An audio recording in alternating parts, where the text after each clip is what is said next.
여러분 반갑습니다. 2024년이죠. 2024년 1월 14일 주일 예배 오신 여러분 모두를 성부와 성자 그리고 성령 하나님의 이름으로 환영합니다. 새해를 시작하고 벌써 열흘 이상 지났습니다. 새해를 시작하며 하나님 안에서 가졌던 그런 계획들이 여러분 안에서 조금씩 이루어져 가고 있음을 믿습니다.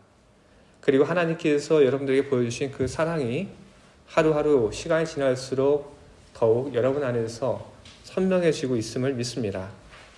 늘 우리의 삶 속에 함께 하시며 우리 길을 지도하시고 우리들에게 사랑과 은혜를 보여주신 그 하나님 앞에 오늘 함께 나아가 예배를 드리는 우리 교회가 되기를 바랍니다. 하나님께서 여러분의 예배를 기쁘게 받으시고 그리고 여러분 모두에게 필요한 은혜와 평화를 내려주시기를 주님의 이름으로 간절히 소망합니다. 이제 주연절 두 번째 주일 예배를 성부와 성자 그리고 성령 하나님의 이름으로 시작하도록 하겠습니다. 여호와께 감사하라. 그는 선하시며 그의 인자하심이 영원함이로다. 아멘.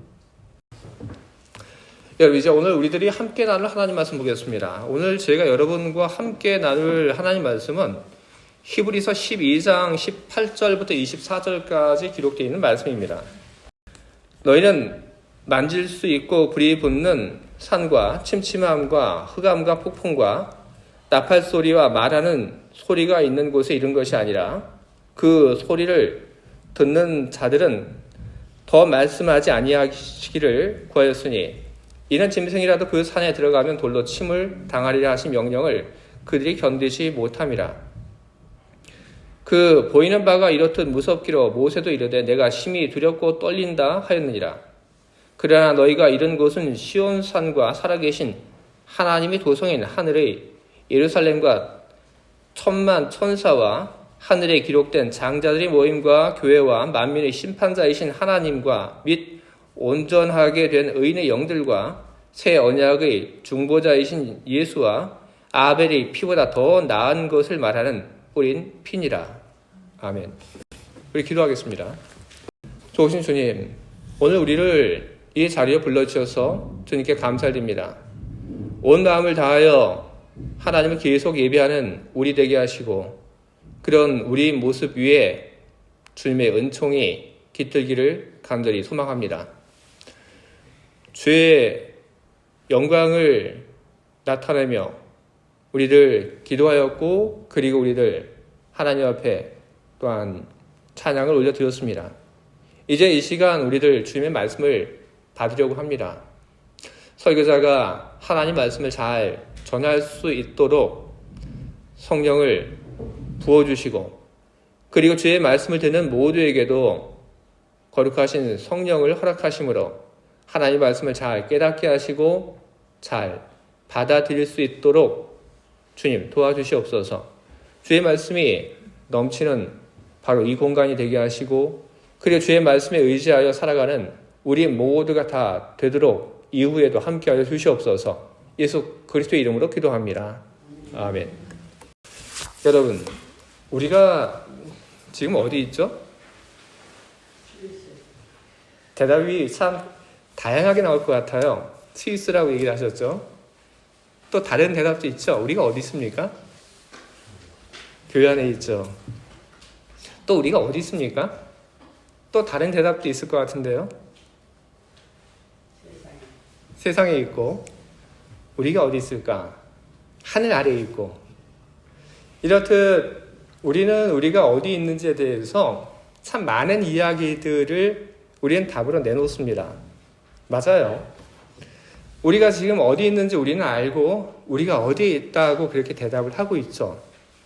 그런데 간혹 살다 보면 아니면 간혹 어디를 다니다 보면 내가 어디 있는지 잘 모를 때가 있습니다. 제가 그런 경험을 참 많이 합니다. 제가 살고 있는 그 집이 바젤 옆이에요. 그런데 조금만 걸으면 바젤이에요. 그리고 제 집에서 스위스 전화 이 신호가 다 잡힙니다. 그래서 저는 제가 때때로 어디에 있는지 제가 착각을 할 때가 많아요. 한국 TV 보고 뉴스 보고 그러면 또 혼란스러워집니다. 내가 한국에 있나?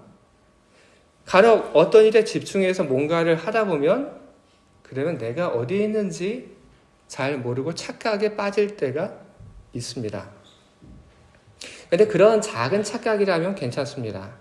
하지만 정말로 중요한 그런 일에 있어서 내가 어디에 있는지 그것을 알지 못한다면 그것은 아주 심각한 문제를 불러일으키게 될 것입니다. 오늘 히브리서 우리가 함께 읽은 이 본문 역시 바로 그런 이야기들을 우리들에게 하고 있습니다. 오늘 이 히브리서를 보게 되면 이 히브리서를 쓴 사람은 그 글을 읽는 독자들에게 어떤 이야기를 하고 있냐면 여러분은 시내산에 있지 않고 여러분은 시온산에 있습니다. 그렇게 이야기를 하고 있습니다. 그런데 이 말은 가만히 잘 들여다보게 되면 아주 이상한 말입니다. 시온산이라고 하는 것은 어디 있냐 하면 바로 예루살렘에 위치하고 있습니다. 그런데 히브리서를 지금 받아든 그 독자들은 거기 살고 있지 않습니다. 히브리서를 받아든 그 독자들은 시온산 자락에 살고 있지도 않고 그 시온산이 있는 예루살렘에 살고 있지도 않습니다. 그 근처에 살고 있는 것도 아닙니다. 그 독자들은 예루살렘 그리고 시온산에서 아주 멀리 떨어진 곳에 살고 있습니다. 다른 나라에 지금 살고 있습니다. 그런데 왜 이 히브리서를 쓴 사람은 그 글을 받는 사람들에게 여러분은 시온산에 살고 있습니다. 그렇게 이야기를 하고 있는 걸까요? 그 독자들이 어디 살고 있는지 몰라서 커다란 착각에 빠져서 그런 이야기를 하고 있는 것이냐 하면 그렇지 않습니다. 히브리서를 쓴 사람은 그 독자들이 어디에 있는지 알고 있습니다. 그런데 그 독자들에게 여러분이 있는 곳이 시온산입니다. 이렇게 이야기를 하는 것은 그 독자들의 그 몸의 위치를 이야기하기 위해서 그런 이야기를 하고 있는 것이 아닙니다. 그보다는 그 독자들의 영적인 위치, 그 자리, 그것이 어딘지를 이야기하기 위해서 그런 이야기를 하고 있는 것입니다. 영적인 위치라고 하는 것은 뭘까? 오늘 그 영적인 위치에 대해서 이야기하기 위해서, 설명하기 위해서 시온산, 그리고 시내산, 이 말들이 오늘 사용이 되고 있는 것입니다. 본문에 언급되어 있는 말씀, 만질 수 있고 불이 붙는 산과 침침함과 흑암과 폭풍과 나팔 소리와 말하는 소리가 있는 곳, 바로 거기가 어디냐면 거기가 시내산입니다. 시내산이라고 하는 말이 여기 등장하지 않지만 바로 여기 언급되어 있는 바로 그곳, 바로 그곳이 다른 곳이 아니라 시내산입니다. 이 시내산은 히브리인들의 역사 그리고 종교에 있어서 아주 특별한 장소입니다. 왜냐하면 모세가 이 시내산에 올라가서 하나님의 그 계명을 받아서 내려왔습니다. 그런 곳입니다. 그리고 모세가 하나님의 그 계명을 받아서 내려온 후에 하나님과 히브리인들 사이에 계약이 이루어졌습니다. 하나님이 내려주신 그 계명, 말씀, 그것을 잘 지키면 하나님께서 히브리인들이 하나님이 되어주시겠다. 바로 그런 메시지가 전달되었고 히브리인들은 그런 하나님의 메시지를 받아들였습니다. 그래서 바로 시온산에서 하나님과 히브리인들 사이의 계약이 이루어지게 되었고 우리는 그것을 두고 시내산 계약, 우리는 그렇게 부르고 있습니다. 그리고 이 계약이 이루어지고 난 바로 그 다음부터 제사, 그리고 그 제사를 위한 그런 장소들, 성전 짓는 것, 그리고 하나님의 말씀을 지키며 사는 그런 삶들 역시 다 이곳에서부터 시작이 되었습니다. 바로 이런 특별한 장소, 히브리서의 저자는 바로 이 특별한 장소를 어떻게 그는 여기고 있냐 하면 이 특별한 장소, 이 시내산을 율법의 자리라고 하는 그런 말로 그는 이해를 하고 그렇게 알려주고 있습니다. 시내산은 율법의 자리입니다. 그런데 이 시내산과 전혀 다른 대조되는 또 다른 하나의 자리가 오늘 이 성경의 말씀 속에서 언급되고 있습니다. 그 자리가 무엇이냐 하면 바로 시온산입니다. 예수님께서 십자가에 달리기 전에 예루살렘에 가셨습니다. 그리고 예수님께서 그 예루살렘에 계시고 성전도 정화하시고 그리고 예수님께서 십자가에 못 박혀 죽임을 당하셨습니다. 예수님께서 십자가에 못 박혀 죽임을 당하신 그 후에 성경은 어떤 일이 그때 일어나는지 기록을 하고 있는데 성전의 휘장이 갈라졌다 그렇게 이야기를 하고 있습니다. 성전의 휘장이 갈라졌다고 하는 것은 하나님과 사람 사이의 그런 관계에 있어서 무척 특별한 사건입니다. 하나님과 사람 사이, 그 사이를 가로막는 거룩함과 그리고 속함, 이 둘의 그 경계가 없어졌다는 그런 뜻입니다. 그런데 이런 성전의 그 휘장이 쪼개진 그 일이 일어난 곳, 바로 성전. 그 성전은 어디에 있는가? 바로 시온산입니다. 그렇기 때문에 이 시온산이라고 하는 것은 하나님과 사람 사이의 새로운 시작을 의미하는 것이고, 그리고 이 시온산이라고 하는 것은 바로 오늘 히브리서의 이 저자에게는 은혜의 자리로 그렇게 여겨졌던 그런 자리입니다. 히브리서의 저자는 시내산 그리고 시온산 이 둘을 이야기를 합니다. 이 둘을 이야기하는 것은 하나는 율법의 자리를 이야기하기 위한 것이고 또 하나는 은혜의 자리를 이야기하기 위한 것입니다. 히브리서의 저자는 그의 독자들을 봅니다. 그의 독자들을 보니까 이 히브리서의 그런 독자들, 그 사람들은 자기가 지금 어디에 와 있는 걸 전혀 모르는 것처럼 그렇게 보입니다. 그들이 지금 와 있는 곳, 그것은 다른 곳이 아니라 시온산. 바로 은혜의 자리인데 사람들 그걸 모릅니다. 그걸 모르니까 어떤 일들이 일어나냐 하면 은혜를 받지 못합니다. 은혜를 누리지 못합니다. 기쁘지 않습니다. 힘이 없습니다. 신앙생활을 하는 그런 즐거움이 없고 평화가 없습니다. 다만 신앙생활 때문에 계속 어떤 무거운 마음의 짐만 계속 지게 됩니다. 그리고 고민하는 그 일들 때문에 삶이 너무나도 퍽퍽해지고 힘들어합니다. 그런 일들이 바로 히브리서의 독자들의 그 삶 속에서 너무나도 많이 나타났던 것입니다. 왜 이런 일들이 일어났을까?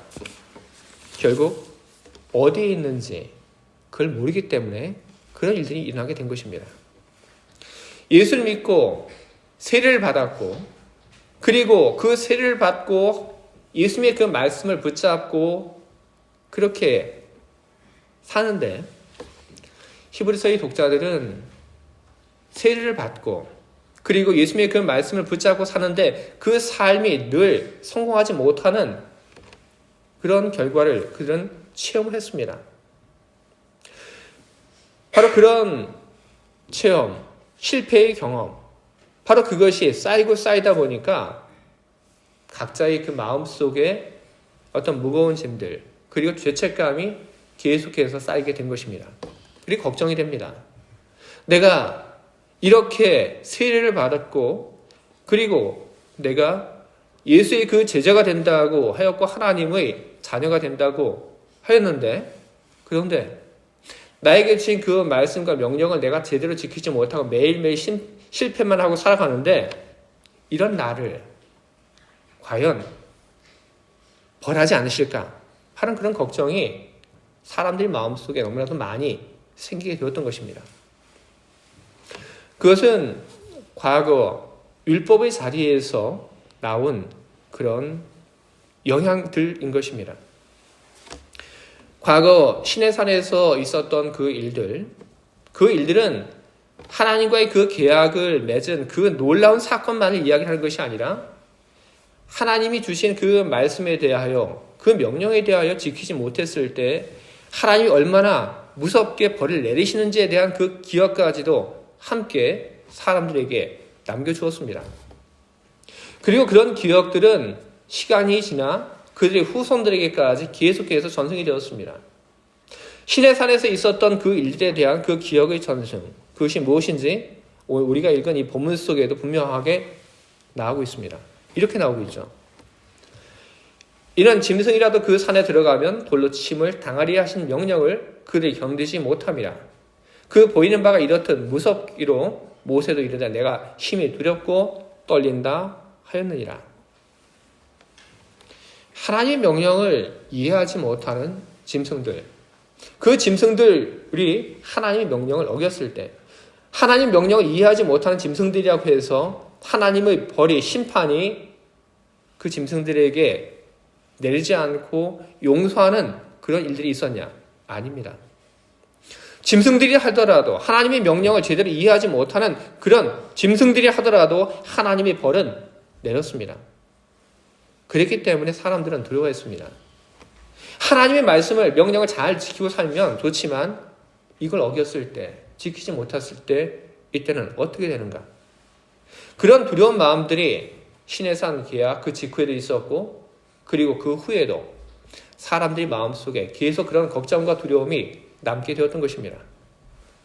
히브리서의 독자들, 그들 역시 그런 걱정과 두려움 속에 살았고 하나님 말씀 속에 늘 성공하지 못하고 그 말씀을 늘 지키지 못하는 자기 자신들의 그 삶에 대한 그런 실패의 마음과 그리고 그 실패로 인한 하나님의 처벌에 대한 그 두려움, 그것이 그들의 삶이었던 것입니다.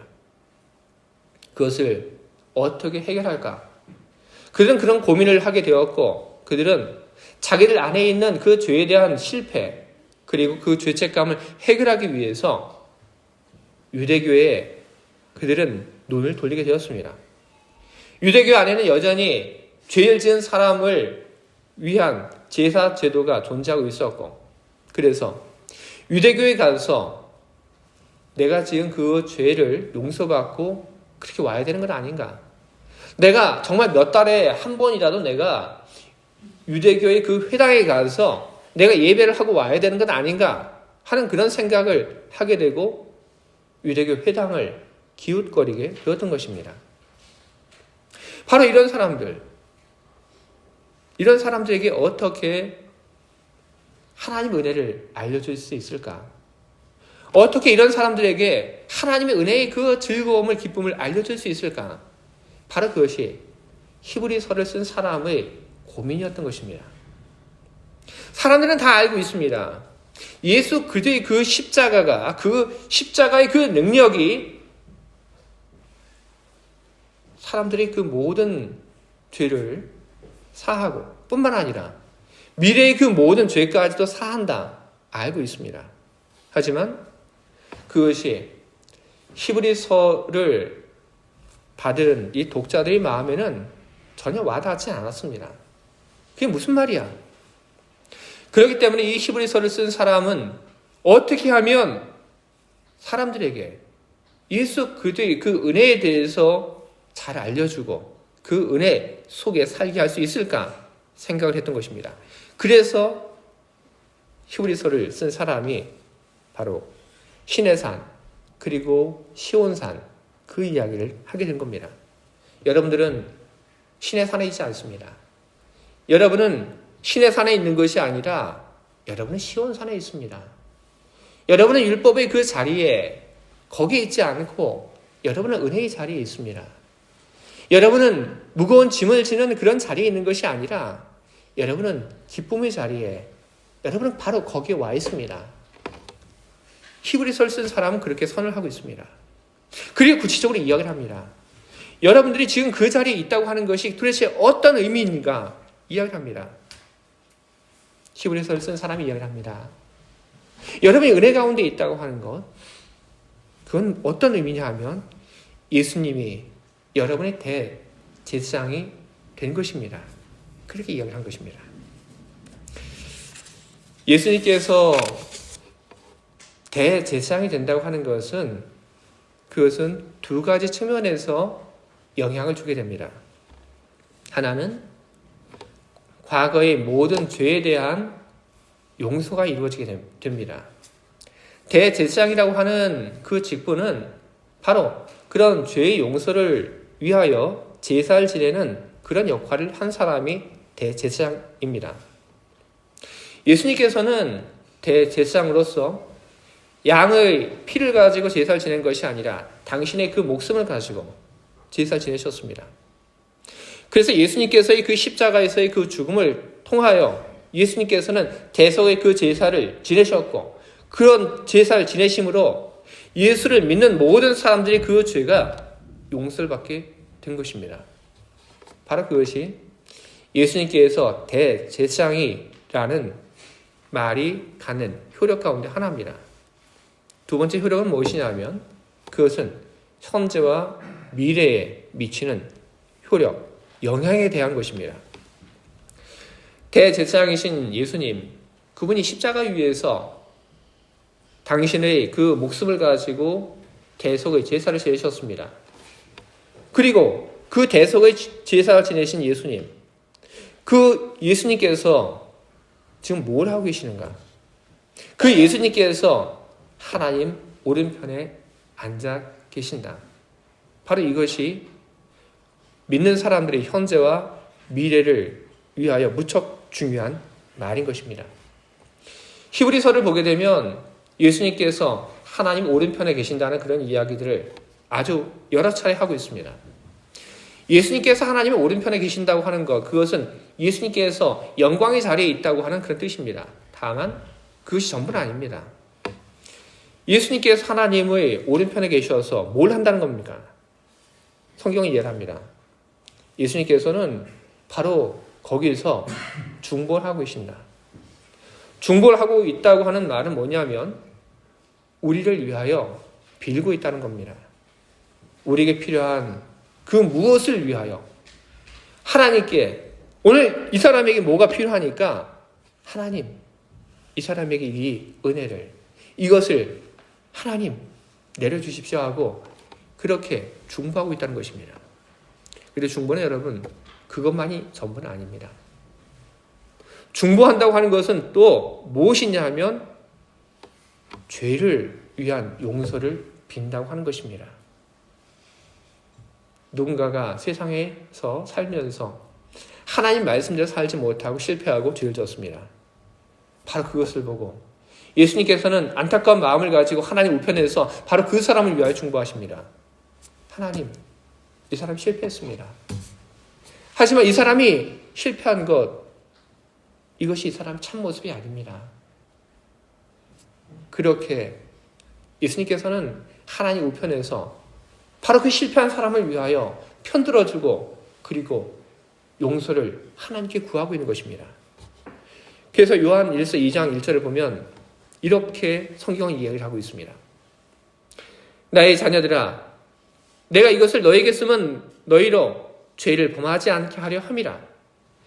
만일 누가 죄를 범하여도 아버지 앞에서 우리에게 대언자가 있으니 곧 의로우신 예수 그리스도시라.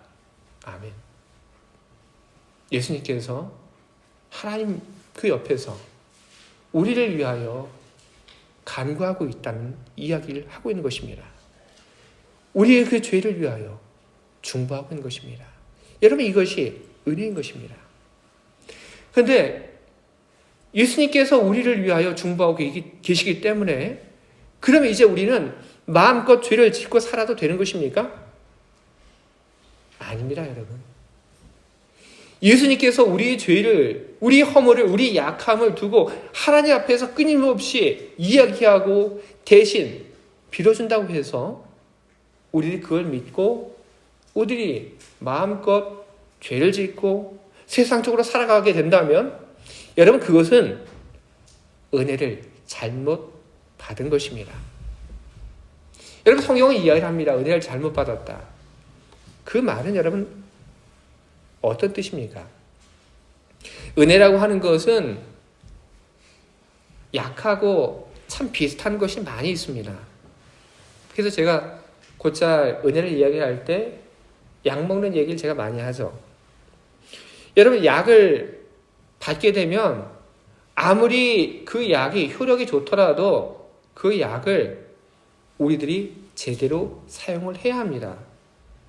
약인 참 종류가 많죠. 먹는 약이 있죠.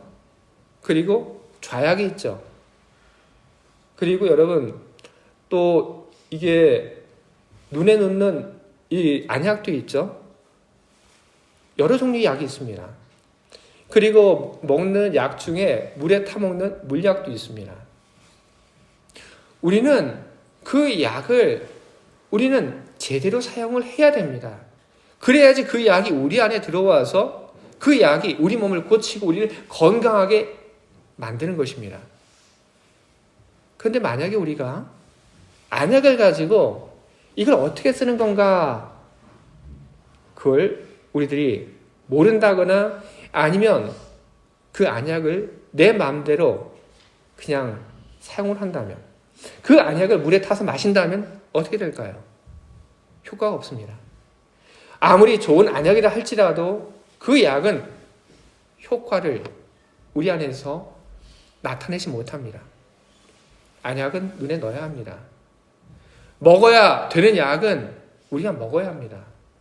발라야 하는 약은 먹지 않고 발라야 합니다. 좌약은 또한 거기에 맞는 사용법대로 사용을 해야 되는 것입니다. 그래야지 우리 몸이 건강해지고 그래야지 우리 안에 회복이 있고 우리가 힘내서 살아갈 수 있는 것입니다. 은혜 역시 여러분 마찬가지입니다. 주님의 은혜를 우리들이 늘 받고 있습니다. 그런데 왜 우리의 삶이 이런가? 그것은 주님의 은혜가 우리에게 내려오고 있지 않기 때문에 그런 것이 아니라 그 주님의 은혜를 우리가 제대로 받고 그것을 제대로 사용하고 있지 않기 때문에 그런 것입니다. 여러분, 주님이 주신 은혜를 우리들이 잘 사용을 해야 합니다. 우리가 은혜를 경험하며 우리가 은혜 속에서 힘과 평화를 누리며 회복이 일어나고 그리고 기운이 넘치고 그리고 새로운 일을 도모할 수 있는 그런 일들이 있으려면 우리는 은혜를 잘 받아야 하고 잘 사용을 해야 되는 것입니다. 그래야지 은혜가 우리 안에서 작용을 일으키고 우리들에게 긍정적인 힘을 주는 겁니다. 그러면 어떻게 하는 것이 우리들이 은혜를 잘 받는 것이 되는 겁니까? 오늘 우리가 나누고 있는 이 성경이 분명하게 얘기를 합니다. 바로 예수님처럼 살라 그렇게 이야기를 합니다. 그러면서 또 무슨 이야기를 하냐 하면 에서 이야기를 합니다. 에서는 자기 장자권을 팥죽 한 그릇에 팔았다. 에서는 장자권을 팥죽 한 그릇에 팔았습니다. 배가 고파 힘든 바로 그때 팥죽 주면서 장자권 팔라고 하니까 그래 하고 에서는 그 장자권을 팔았습니다. 참 멍청한 짓을 했습니다. 왜? 자기에게 허락된 자기에게 주어진 그 장자권이라고 하는 것이 무엇인지 그 가치를 몰랐기 때문에 그것을 가지고 있으면 그러면 미래에 어떤 일이 생기는지 몰랐기 때문에 에서는 장자권을 팥죽 한 그릇에 팔아넘겼습니다. 근데 성경에는 그런 사람들은 나오진 않습니다. 히브리서 11장을 보게 되면 많은 믿음의 사람들이 이야기가 나옵니다. 그들은 어떤 사람들입니까? 그들은 자기들 당장 눈앞에 있는 힘든 고통, 결핍 거기에 지지 않은 사람들입니다. 당장 눈앞에 있는 이것을 잘 넘기고 그리고 믿음 안에서 살아가게 된다면 그러면 그 후에 어떤 일들이 일어날 걸 알고 기대하고 그것을 위해서 다른 박질 쳤던 사람들의 이야기가 바로 히브리서 11장에 기록되어 있습니다. 그들은 싸웠습니다. 당장의 힘듦, 배고픔, 그리고 고난, 그들은 그것과 싸웠습니다. 예수님께서도 역시 그러셨습니다. 당장에 있는 그런 아픔과 고통을 면하기 위해서 자신이 가지고 있는 그 소중한 것을 쉽게 내던진 사람들, 그런 사람들 속에 은혜는 그다지 나타나지 않았고 은혜는 큰 힘을 발휘하지 못했습니다. 하지만 주님이 주신 말씀을 그리고 꿈을 가지고 비전을 가지고 살았던 그 사람들, 그들은 힘들고 어려웠을 때 그들은 하나님이 예수 그리스도께서 주시는 그 은혜를 그들은 경험을 했고 그리고 그 은혜 속에서 그들은 능히 그들에게 있는 모든 어려움들을 그들은 이기면서 그들은 살아가게 되었던 것입니다.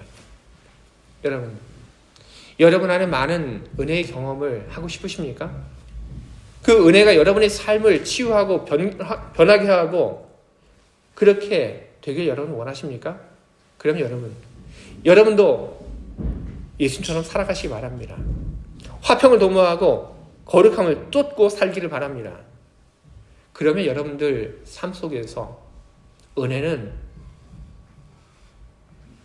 너무나도 넘치는 그런 기쁨으로, 힘으로 그렇게 나타나게 될 것입니다. 오늘 우리가 어디에 있는지 그런 질문을 성경은 우리들이 하고 있습니다.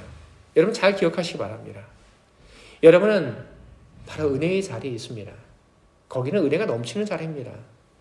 바로 그 속에서 은혜가 없다고 하는 것은 은혜가 없는 것이 아니라 우리가 그 은혜를 나의 것으로 사용하고 있지 못하기 때문에 그런 이야기를 하고 있는 것입니다.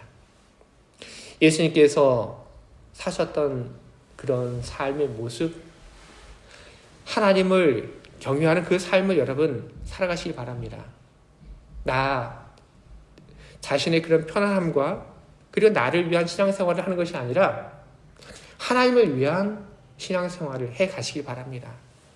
그러면 여러분들이 힘들고 어려운 속에서 주님이 주시는 넘치는 은혜가 있을 것이고 여러분들은 그 은혜 속에서 여러분은 큰 힘과 위로를 그리고 하나님이 주시는 그 부유함을 여러분들은 늘 경험하면서 살 수 있을 것입니다.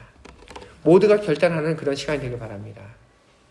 내가 은혜 안에 있다고 하는 것을 내가 믿겠다고 하는 그런 결단을 여러분 하시기 바랍니다. 그리고 은혜가 올바르게 나의 삶 속에서 사용되게 하겠다는 그런 결단을 하시는 여러분 모두가 다 되시길 바랍니다. 여러분 모두에게 주님이 주시는 은혜가 언제나 넘치고 그 은혜가 여러분의 삶과 여러분의 미래를 바꾸기를 주님의 이름으로 축원을 드립니다. 아멘. 함께 기도하겠습니다.